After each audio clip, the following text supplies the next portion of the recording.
Dale Carnegie-nin kitabını hamımız oxumuşuq da. Mən o kitabını tədris edirəm şirkətlərə. 2000-ci ildən sonra yazılan professorların kitablarına baxıram, görürəm Carnegie-nin tezisləridir. 1936-cı ildə Amerikada bu kitab yazılıb. Gedilmiş bilet satırmış şirkət rəhbərlərinə. Gəlin, sizə bu dərsi deyim, gedin, effektivliyini çoxalsın.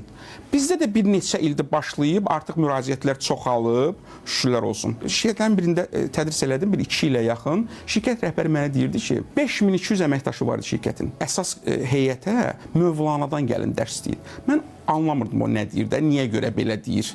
Sonra o şirkətdə bir hadisə baş verdi, xoşa gəlməz bir hadisə. Mən onda anladım o şirkət müdirinin sözünü. Yəni, bunlara gəlin, Mövlanadan dərs deyin, motivasiya olsunlar bunlar. Mənəvi bir şeyləri alsınlar. Yüksək maaş alan işçinin əxlaq səviyyəsi 0. İndi sual verirəm. O şirkətdə effektivlik olar? Xeyr. Ona görə korporativ sosial məsuliyyət dərsləri, KSM deyirlər. Bütün dünyada keçirilir. Azərbaycanda da indi şükür Allaha nazirliklər, nə bilim, müxtəlif idarələr, bütün şirkətlər, idarələr bu dərslər vacibdir, keçirilməlidir. Təlimə bir qədər pul xərcləyirsən az, amma onun nəticəsi böyük.